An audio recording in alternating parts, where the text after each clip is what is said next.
quem não tem o Espírito de Cristo não é dele. Carta de Paulo aos Romanos, capítulo 8, comentário de Mário Persona. 1 Pedro, capítulo 2, nosso capítulo aqui de Romanos, ele faz várias afirmações que estabelecem os fundamentos da fé cristã. Hoje nós podemos ficar confusos com tantas religiões, doutrinas, igrejas, pregadores, e perder de vista quais são os fundamentos da fé cristã. E um dos fundamentos é esse, no versículo 1, que nenhuma condenação há para os que estão em Cristo Jesus, no capítulo 8, no versículo 1 do capítulo 8 de Romanos. Mas existe um fundamento que é primordial, é essencial à fé cristã. Está lá em 1 Pedro, capítulo 2, versículo 22. Cristo, o qual não cometeu pecado, nem na sua boca se achou engano. O Senhor Jesus andou nesse mundo, veio ao mundo na forma de homem, na forma de servo, nunca deixou de ser Deus, nunca pecou, não tinha pecado nele, não poderia pecar. Qualquer afirmação que coloque um átomo de dúvida quanto à natureza santa e perfeita do Senhor Jesus foge dos fundamentos da fé cristã. Então ele não cometeu pecado. Aí um outro versículo em 2 Coríntios, capítulo 5, aquele que não conheceu o pecado, o fez pecado por nós, para que nele fôssemos feitos justiça de Deus. Todos nós aqui cometemos pecado, todos nós aqui conhecemos pecado. Ninguém aqui pode dizer que nunca foi apresentado ao pecado ou nunca pecou. Todos nós sabemos muito bem quando pecamos. Nós cometemos pecado, conhecemos pecado, mas o Senhor Jesus não conheceu o pecado. E um terceiro ponto é em 1 João 3, versículo 5. E bem sabeis que ele se manifestou para tirar os nossos pecados, e nele não há pecado. Não há pecado. Não conheceu, não pecou. E tem um versículo também em Hebreus, temos um sumo sacerdote, não temos sumo sacerdote que não possa se compadecer de nossas fraquezas, mas um que como nós em tudo foi tentado, não estou achando o versículo agora, é Hebreus 4,15. Isso, porque não temos um sumo sacerdote que não possa compadecer-se das nossas fraquezas, porém um que, como nós, em tudo foi tentado, mas sem pecado. Então ele foi tentado como nós? Foi à parte o pecado. Pecado à parte. Ele não tinha pecado, não podia pecar, não conhecia pecado.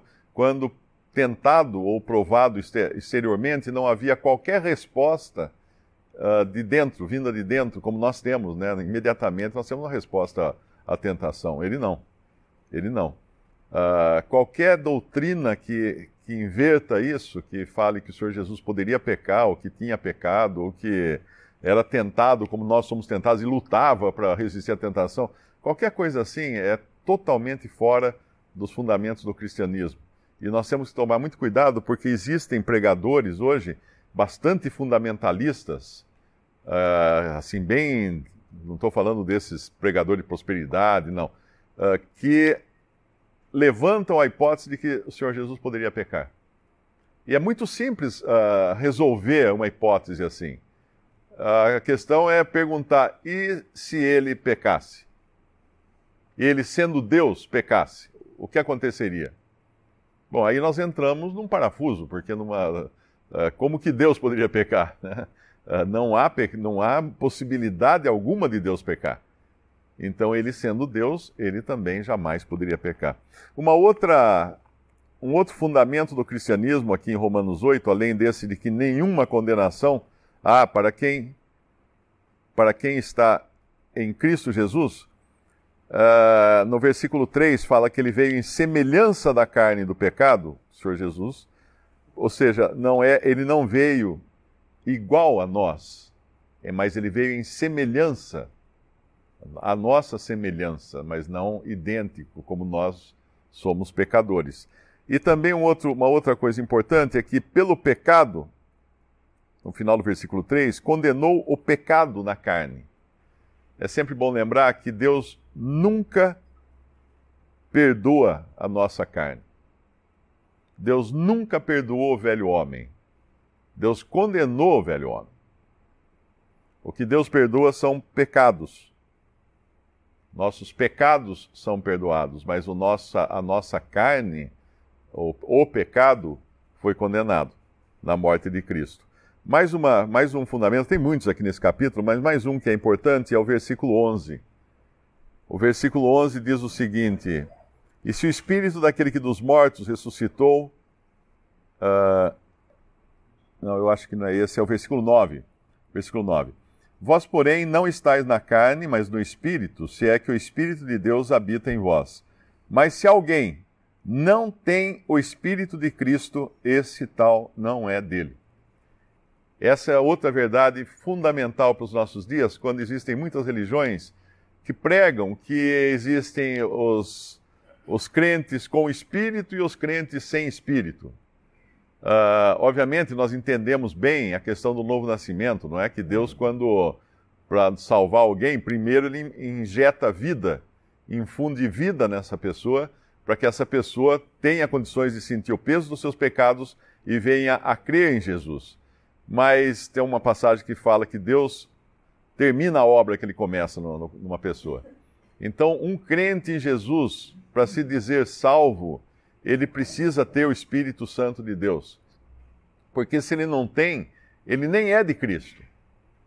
Aí vem um e fala assim, mas se não falar em línguas, não tem o Espírito Santo. E aí é outra história, né? Porque é uma falta de entendimento do que seja a manifestação de línguas lá em Pentecostes, que era a formação da igreja, o batismo do Espírito Santo, quando formou a igreja, tanto no dia de Pentecostes, em Atos 2, como depois nas diferentes classes de pessoas que foram agregadas como gentios e também samaritanos e discípulos de João, onde aconteceu essa mesma manifestação que havia acontecido em Atos 2, reunindo tudo numa coisa só. E depois aparece o dom de línguas em 1 Coríntios como uma manifestação. A palavra dom ali não é a palavra correta, a tradução falha nisso, mas como uma manifestação do Espírito Santo para um determinado propósito, que era principalmente convencer os judeus de que Deus estava agindo através de povos de outras línguas. Isso nada tem a ver com salvação, com a salvação individual. Um crente, quando é salvo, ele recebe o selo do Espírito Santo, de Efésios, capítulo 1. Tendo nele também crido, fostes selados com o Espírito Santo da promessa, o qual é o penhor da nossa herança. Isso é o que o crente tem. Então, uma pessoa que fala assim, eu sou crente, mas ainda não recebi o Espírito Santo, estou orando para valer, para ver se fala em línguas para receber o Espírito Santo. Isso não existe. Isso não existe. Se assim fosse, então a salvação seria um resultado do seu esforço em receber o Espírito Santo. Mas Deus não dá o seu Espírito por medida, e Deus sela aquele que crê em Jesus como seu Salvador.